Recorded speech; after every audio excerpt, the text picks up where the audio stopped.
Le 24 janvier 2022, en mer de Chine, un F-35C de l'US Navy s'apprête à revenir se poser sur le porte-avions Carl Vinson. À bord, c'est un jeune équipier opérationnel, très bien classé, qui a plusieurs centaines d'heures de vol, environ 650 heures de vol. Il vient de passer à peu près 4 heures dans la machine et il prend le lead, il lead son instructeur pour le retour à bord pour ce qu'on appelle un Sierra Hotel Break, un hot break comme on dit, une arrivée verticale, la plateforme des officiers d'appontage où on met la post-combustion pour essayer de minimiser le temps de ramassage, amener l'avion à une vitesse tactique à se poser le plus rapidement possible. Il ne l'a jamais fait auparavant, jamais fait au simulateur.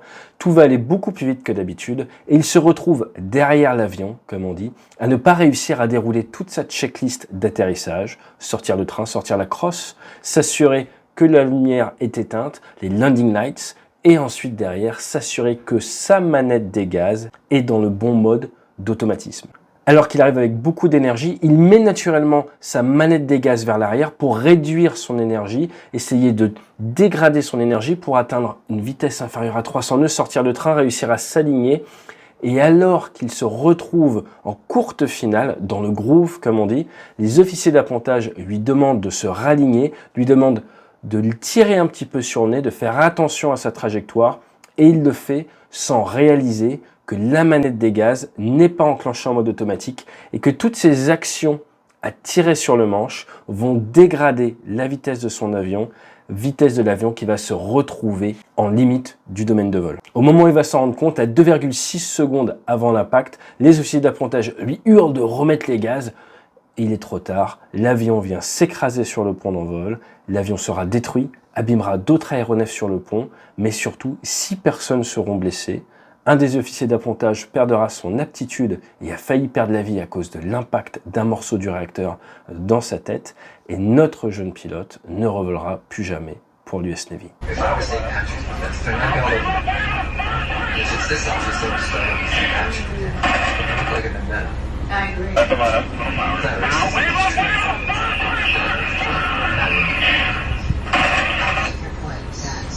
Alors comment est-ce qu'un avion à près de 100 millions d'euros, en parfait état, avec d'excellentes conditions météo, peut se retrouver à s'écraser sur le pont d'envol d'un porte-avions avec des officiers d'appontage, des instructeurs, des personnes avec extrêmement d'expérience qui sont là, qui le regardent, qui le guident? Eh bien, c'est ce que je vous propose de découvrir dans cette vidéo. Voie avant, vérifié. Radar, vérifié. Réflecteur mitrailleuse, vérifié. Réacteur droit, vérifié. Réacteur gauche, vérifié. Vérifié arrivée d'air et de carburant. Arrivée d'air, carburant, vérifié. Allons-y, dépêchons, dépêchons. Système de communication, vérifié. Moyen de pressurisation allumé. Tout est au vert, allons-y.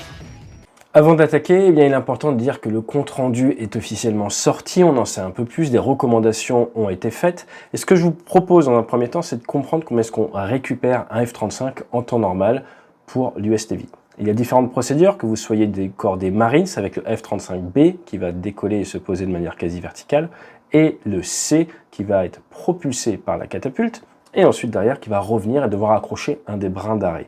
Moi j'ai la chance d'avoir fait ma formation avec l'US Navy et d'avoir pratiqué l'appontage et bien sûr le catapultage sur porte-avions français et américains. Bref, la philosophie est identique que vous soyez dans l'armée française ou dans l'armée américaine. Ce qui va seulement varier, c'est la vitesse de retour au break et très légèrement l'altitude. Les Américains arrivent à une vitesse légèrement supérieure au break par rapport à la marine française. Eux vont revenir aux alentours de 300-350 nœuds, et si vous faites ce qu'on appelle un break Sierra Hotel dans l'US Navy, vous êtes plutôt aux alentours des 450-500 nœuds. Vous mettez la post-combustion initialement. L'objectif c'est quoi? C'est d'essayer de faire le déroulé posé le plus vite possible. C'est quelque chose qui existait également dans l'armée de l'air à une certaine époque, où les personnes chronométraient le moment où il break jusqu'au posé des roues, et l'objectif était d'avoir le temps le plus court possible. Il y a une idée tactique derrière cela, et l'idée c'est de permettre au bateau, permettre à la base aérienne de récupérer ces avions le plus vite possible, sachant que lors de cette phase d'atterrissage, vous êtes vulnérable, vous n'avez plus une vitesse tactique, et l'histoire l'a montré, les Messerschmitt 262, les premiers avions de chasse vraiment qui ont été utilisés au combat par les Allemands durant la Seconde Guerre mondiale, ont pour la plupart été détruits lors de ces phases de haute vulnérabilité que sont le décollage ou l'atterrissage. Vous voulez donc, en tant que bon chasseur, préserver votre potentiel humain et matériel et minimiser ce temps de vulnérabilité où n'importe qui pourrait venir vous cueillir. C'est pour ça qu'on s'entraîne des fois à ce type d'appontage. Néanmoins, ce type d'appontage n'était pas connu à mon époque dans la marine française, on ne le faisait pas, on restait sur quelque chose d'ultra carré. C'est plutôt les Américains qui font ça parce que leur porte-avions est plus grand, parce que les marches sont légèrement différentes également. Toujours est-il, pour comprendre ce compte rendu d'enquête, il est important de comprendre l'automatisation sur le F-35. Le F-35 n'a pas de viseur tête haute, il n'a pas de head-up display, c'est tout à l'intérieur du casque. Et la philosophie du F-35 est que pour apponter, il est préférable d'utiliser l'automanette, l'APC comme ils disent, APC pour Approach Power Compensation Mode, donc un mode de compensation de la puissance pour l'approche qui va vous gérer en fait la manette des gaz de manière automatique, de manière à vous maintenir une incidence constante, parce que dans la marine, ce qui nous intéresse, c'est d'avoir une certaine incidence, de manière à ce que la position entre les yeux et la crosse soit très nette et qu'on puisse facilement venir prendre les brins. Pour faire simple, la plupart des pilotes classiques se posent à la vitesse. Dans la marine, vous posez à l'incidence, ce qui a pour vertu de mettre de côté tous les problèmes de masse et de pétrole. À côté de ça, sur F-35, vous avez également ce qu'ils appellent le DFP, le Delta Flight Path, qui est un mode d'automatisation extraordinaire que nous n'avons pas dans l'armée française à l'heure actuelle, qui permet de tenir une pente. Donc vous renseignez une pente en amont et quand vous lâchez le manche, l'avion tient la pente. Donc si vous avez l'APC qui tient l'incidence et le Delta Flight Path qui tient la pente, vous avez très peu de corrections à faire pour apponter.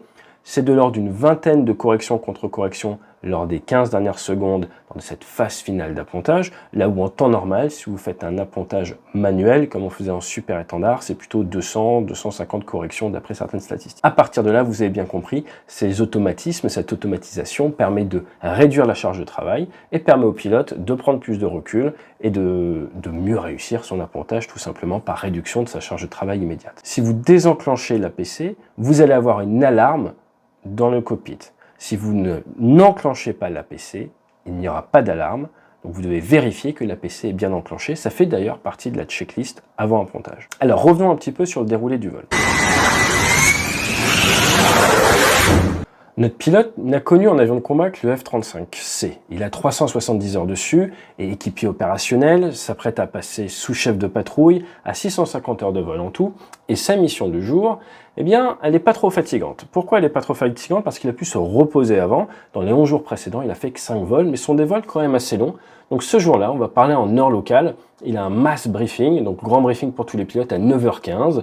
Ensuite, derrière, à 10h, il a liberté de manœuvre, après ses 45 minutes de conférence où il est passif, pour pouvoir briefer avec son chef de section. Lui est équipier, je vous le rappelle.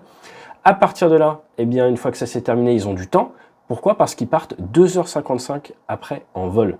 Donc ça part à 12h55 local, ils sont sûrement restaurés avant. Dans la foulée, quasiment un quart d'heure après, ils montent sur le ravitailleur, ils font un complément de plein, de manière à pouvoir attaquer dans la foulée après le ravitaillement la première phase de combat qui est du DCA. DCA qui est en fait du Defensive Counter Air, vous devez défendre une zone face à des attaquants.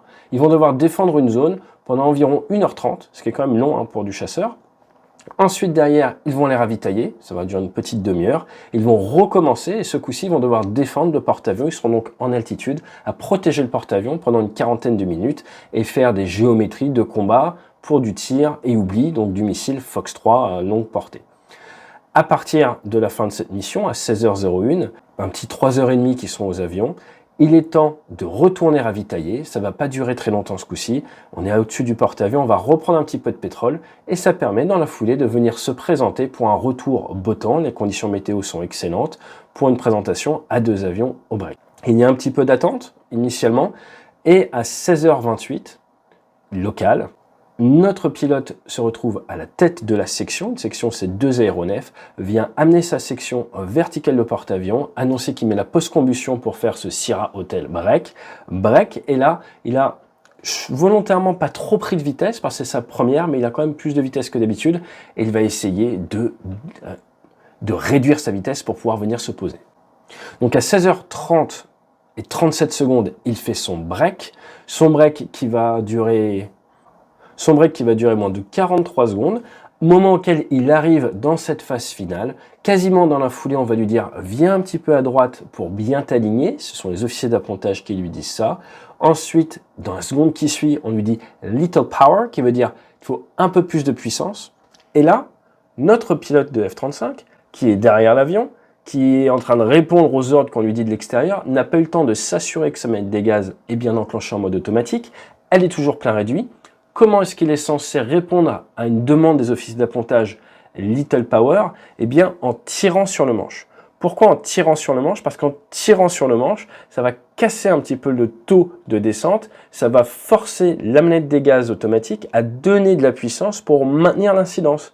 Et donc pour lui, la réponse à cette demande de un peu de puissance, dans ce mode d'automatisme qu'il pense avoir, c'est tirer sur le manche. Or, parce qu'il est plein réduit, qu'est-ce qui se passe s'il tire sur le manche? Il dégrade encore plus son énergie. Et avec un avion qui a la forme de celle du F-35, eh bien forcément, de face, c'est énorme les contraintes en termes aérodynamiques et il va très rapidement perdre beaucoup de vitesse. Dans la foulée, les officiers d'appontage lui disent power, qui veut dire mets de la puissance de manière beaucoup plus forte, et dans la foulée, ils disent en fait c'est mort, il n'y a aucune chance qu'il arrive à se poser, c'est dangereux. Wave off, qui veut dire annule ton approche, remise des gaz, et dans la foulée, burner, burner, burner. Pourquoi burner? Le wave off classique se fait plein gaz. Le burner, ça veut dire mets la post-combustion. Enclenche cette puissance militaire supplémentaire qui vient te donner 50% de poussée supplémentaire. Il te faut chaque kilogramme de poussée nécessaire tellement tu as un bilan énergétique qui est catastrophique. Et donc ils lui font ce call-là. On passe de Little Power qui en fait est pire que tout puisqu'il amène l'avion à perdre encore plus d'énergie, à Power, non c'est pas bon, Wave off, plein gaz, burner, burner, burner. Le pilote réagit en mettant plein gaz et en mettant après la post-combustion.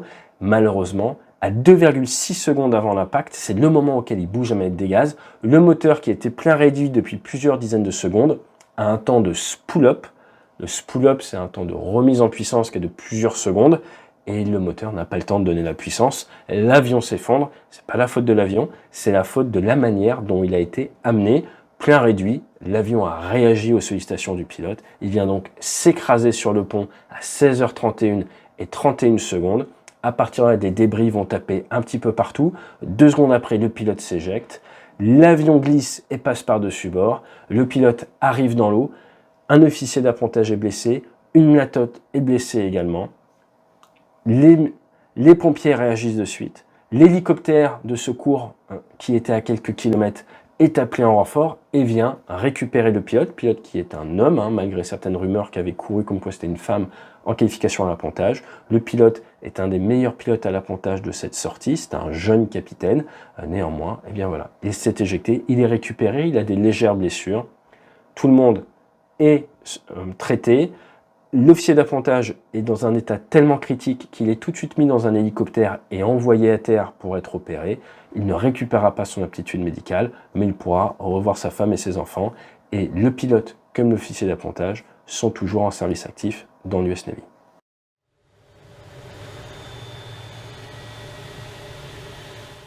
Alors, plusieurs recommandations sont sorties de cet accident.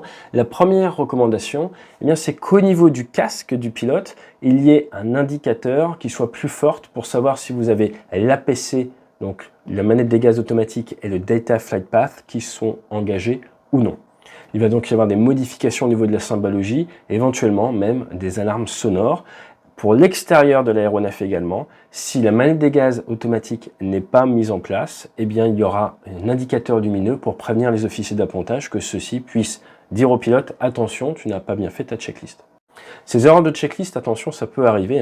Sur Super Étendard, par exemple, nous avions des matelots que je salue, qui regardaient à la jumelle chaque Super Étendard en approche pour s'assurer que la crosse et les volets étaient convenablement sortis. Et il peut arriver des oublis de volets. Dans ma carrière, j'ai vu plusieurs collègues oublier des volets. De jour, ça arrive à être récupéré. De nuit, c'est déjà arrivé. Le seul indicateur que vous ayez, c'est la vitesse d'approche de l'avion. Et ce jour-là, ce n'avait pas été détecté par les officiers d'appontage et il y a un super étendard s'était posé, volé, rentré sur le pont en vol. Donc ça peut arriver, c'est pas facile de se poser sur un bateau, c'est pas facile d'être à l'arrière d'un bateau à récupérer pendant des heures des aéronefs. Ce sont des conditions très compliquées et l'erreur peut arriver, même si en permanence on essaye de détecter, de se cross-checker les uns les autres, de contre-vérifier en permanence et d'apprendre de nos erreurs et de celles de nos camarades. Ces modifications d'automatisme, ils veulent également qu'elles soient passées sur les F-18. Et la grosse modification, c'est que maintenant, le manuel du F-35C doit passer à F-35C Pilots Shall Fly APC DFP. Ça veut donc dire que Shall Fly, ils doivent apponter avec l'automanette et avec le Data Flight Path. Ça veut donc dire qu'ils n'ont plus le droit, suite à cet accident, suite à ce compte-rendu, à se poser en manuel, ce qui va forcément avoir un énorme impact sur la capacité de ces pilotes à apponter un aéronef sans automatique. L'autre point, c'est que dans le casque, si vous atteignez la bonne incidence et que vous n'avez pas l'automanette enclenchée, maintenant il y aura du bruit également qui va attirer votre attention, qui va chercher à vous détunneliser. Donc au final, qu'est-ce que l'on peut dire sur cet accident peu banal, qui a fait énormément parler sur la toile, une des raisons principales étant que les images ont fuité très très vite. C'est un point intéressant, c'était avant la guerre en Ukraine, les images sur un bateau, à la mer, à des centaines de kilomètres de la côte, avaient fuité en un temps record. D'un point de vue sécurité, OPSEC, c'est très très mauvais, et ça avait d'ailleurs lancé pas mal de rumeurs. Tant que l'on ne sait pas ce qui se passe, c'est difficile d'analyser. Donc là, les premières images, tout le monde se dit, mon Dieu, le F-35, c'est tout pourri. Là, maintenant, on comprend beaucoup mieux ce qui s'est passé. C'est sûr que si la machine, on lui demande de mettre plein réduit, on lui demande pas de mettre de puissance, et qu'on lui demande la puissance qu'à la dernière seconde, elle obéit. J'ai envie de dire, c'est plutôt une bonne chose. Toujours est-il, plusieurs leçons, j'en ai sorti 7, que l'on peut tirer de cet événement, surtout d'un point de vue facteur humain. La première, c'est, dans l'aéronautique, on s'est rendu compte que vous commencez à être le plus grand danger dans le cockpit quand vous prenez confiance, quand vous commencez à être à l'aise. Et à l'aise, c'est généralement autour de 600 heures de vol. Là, les statistiques ne mentent pas, il a 650 heures de vol, notre pilote. Donc vous commencez à savoir faire, il est en fin de sortie, ça fait plusieurs mois qu'il est à bord, il est à l'aise, il vient jouer un petit peu avec les marges, mais il n'a pas encore l'expérience suffisante pour réussir à faire face à tout type de situation comme celle-ci, une augmentation soudaine de la charge de travail. Donc à l'aise, quand vous commencez à être à l'aise, ayez conscience que c'est le moment où vous êtes le plus dangereux pour vous-même et pour vos collègues. Deuxième point, dans la marine, l'ordre de remise des gaz vient généralement des officiers d'appontage. On est formaté à répondre aux officiers d'appontage à tout prix. Donc si vous êtes au milieu de votre checklist et que vous entendez un « come left », vous allez l'interrompre pour venir à gauche. C'est quelque chose de très particulier à la marine. Néanmoins, dans un cas comme ça, on voit un petit peu les limites. Il n'a pas fini sa checklist, il s'est mis à piloter l'avion en se disant, dans l'enquête c'est ce qu'il raconte, qu'il pensait qu'il allait avoir un wave-off. Mais c'est pas parce que vous pensez qu'on va vous wave-offer qu'il faut arrêter de piloter l'avion ou devenir passif. Et c'est toute la difficulté un petit peu du pilote marin qui est en finale, c'est que d'une certaine manière, vous êtes commandant de bord de votre avion, vous avez cette responsabilité, vous êtes responsable de poser l'avion en toute sécurité, mais en même temps, vous avez les officiers d'appontage qui vous micromanagent si besoin d'une certaine manière, et vous devez, avec cette dichotomie, réussir à garder votre leadership dans l'avion, tout en écoutant les ordres pour maintenir ce lien de confiance, et également parce que ce sont les officiers d'appontage, d'une certaine manière les consultants externes, qui ont le plus de recul par rapport à la situation. Look at me, sure. Look at me, sure. I'm the captain now. Donc ça, c'est un point très spécifique à la marine. Dans tous les cas, en cas de doute, il n'y a pas de doute. Vous êtes pilote privé ou autre, vous n'avez pas fini votre checklist, les ailes à plat, on remet les gaz. On peut toujours s'expliquer après, c'est pas bien dans la marine, mais au moins ça évite de tuer du monde. Troisième point, c'est bien de dire que le F-35, là je pense forcément un peu à nos amis les Suisses, c'est super bien, il y a des super simulateurs et du coup on peut réduire les vols réels. Là on voit bien clairement qu'on est dans un cas déployé en mer où il semblerait qu'il n'ait pas beaucoup d'entraînement au simulateur, notre camarade, et du coup il a dû tester des choses dans la vraie vie pour la première fois et c'est pas facile. C'est pas facile, il n'y a pas de biplace sur F-35, il a découvert comme un grand, comme on découvre plein de choses sur monoplace, mais des fois, ça casse. Et ça montre également toute la difficulté quand on a des flottes avec des avions ultra modernes qui sont moins nombreuses. Dès qu'on casse un avion, c'est un très fort pourcentage de nos capacités de défense qui finissent au fond de l'eau à 4000 mètres de profondeur. En numéro 4, c'est le danger de la nouvelle génération des pilotes qu'on appelait nous les anciens du super étendard les enfants de la télé. Et le danger des automatismes. C'est exactement comme sur un Airbus, c'est exactement comme le Rio-Paris par exemple, ou d'autres cas d'accidents sur avion de ligne assez automatisés. Il faut savoir exactement quelle automatisation est allumée. Si vous ne savez pas à l'instant T quels automatismes sont en marche, eh bien cela peut vous amener à avoir des décisions et des réactions fatales. Je trouve que cet exemple du Little Power, qui normalement veut dire mets un peu des gaz, eh ben oui, tu as la manette des gaz qui est automatique, ça veut dire tire un peu sur le manche, sauf que si la manette des gaz n'est pas enclenchée, et en fait tu creuses ta propre tombe. C'est exactement ce qui s'est passé. Pourquoi? Parce qu'il y avait une mauvaise conscience de la situation de la part du pilote, parce que ce dernier avait une saturation mentale du fait de la vitesse de tous les événements qui arrivaient de manière beaucoup plus vite que ce à quoi il était habitué. Et donc ce gros danger, c'est en permanence quels automatismes sont enclenchés et du coup, quelles actions vous devez entreprendre dans le cockpit. Attention à ça, le bon sens et revenir aux bases, la vitesse c'est la vie. Mon 5e point, c'est un petit peu redondant en fait, c'est par rapport à la charge de travail. Attention à la saturation mentale, c'est forcément un danger. Comment est-ce qu'on fait pour prémunir face à ça, pour réduire les chances de saturation mentale? La préactivation mentale par le briefing, la visualisation en amont, ce qu'on appelle le chair flying. On s'installe dans une chaise, on essaye de visualiser comment vont se passer les événements, on essaye de se créer de l'expérience simulée dans le cerveau, de manière à ce que quand la vraie situation arrive, notre cerveau ne fait pas la différence entre cette expérience visualisée et la réalité, et on a donc plus de conscience de situation, plus de recul, plus de capacité à s'adapter à l'instant T. Le chair flying, on appelle ça également le top dans l'armée, mais ça fonctionne très très bien.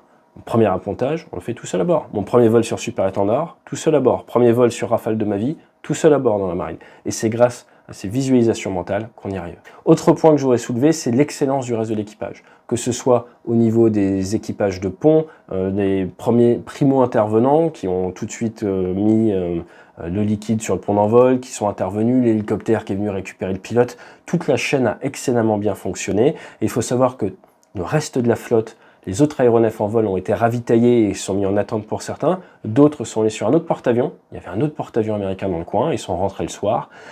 30 à 45 minutes après l'accident, le porte-avions était de nouveau apte à récupérer des avions. C'est absolument incroyable. Donc l'excellence de l'équipage est vraiment aussi mise en avant dans cet événement tragique.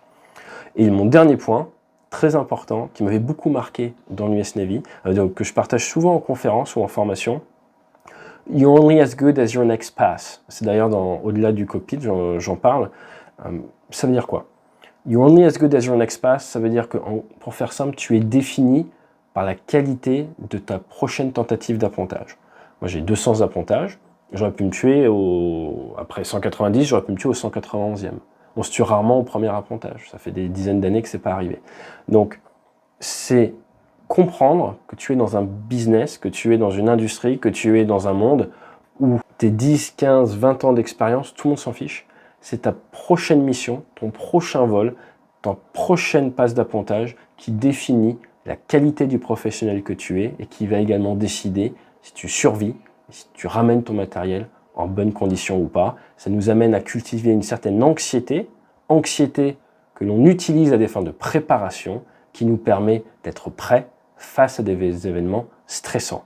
Et You're only as good as your next pass, je pense que c'est quelque chose d'extrêmement important, que je lirai directement à la première phrase de mon livre là, qui est sur l'Ukraine, au-delà de l'Ukraine, qui est « Êtes-vous prêt à vivre avec les conséquences de votre manque de préparation ?»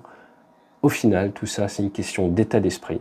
Et comme vous le savez, si vous suivez cette chaîne, ce que j'essaye de vous transmettre, c'est l'état d'esprit du commandant de bord, arriver préparer, essayer de mettre toutes les chances de son côté. Et dans le cas de notre jeune pilote, ça aurait peut-être été de s'entraîner au simulateur avant, d'en discuter un peu plus, de visualiser, de faire plus de chair flying, parce que ce qu'il ne faut pas oublier, c'est quand vous arrivez à 600, 650 heures de vol, vous commencez à vous dire que toutes ces méthodes qui vous ont amené à ce niveau de succès ne sont plus les méthodes qui vont vous permettre d'aller au niveau de succès supérieur. Et vous commencez à arrêter et à moins respecter les bases, comme le chair flying. Du coup, vous vous dites, c'est bon, j'ai de l'expérience pour, je m'adapterai en temps réel. Et c'est là où vous finissez à l'eau avec votre avion à 100 millions de dollars. C'est très facile d'en discuter quand on est tranquillement assis sur sa chaise avec un fond vert dans son studio. C'est beaucoup plus difficile quand vous avez la vingtaine, que vous êtes aux commandes d'un avion à plus de 100 millions de dollars, et que ça fait 4h30 que vous n'avez pas marché. L'objectif de cette vidéo, en état final recherché, c'est que l'on apprenne tous de cet événement, qu'on on se recale un petit peu le gyroscope et qu'on n'oublie pas que le pilote à qui c'est arrivé, c'était un des meilleurs pilotes de sa génération, de sa promotion, de son groupe aéronaval. Ce qui veut donc dire que si ça lui est arrivé, ça aurait pu nous arriver. À partir de là, ça doit nous rappeler qu'être intègre, faire ce qui est juste, même lorsque personne ne regarde, c'est ce qui est le plus important pour un commandant de bord. Et j'espère que c'est ce que vous retiendrez de cette vidéo.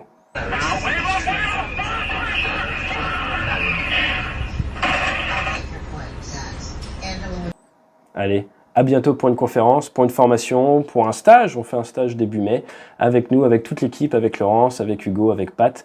Vous avez toutes les informations sur débrief.org et si vous voulez un de nos livres, au-delà du cockpit, au-delà de l'Ukraine, débrief qui est en anglais, vous pouvez tout commander en version dédicacée sur débrief.org ou sinon ils sont tous sur Amazon maintenant. N'hésitez pas à me débriefer, à me dire ce que vous en avez pensé.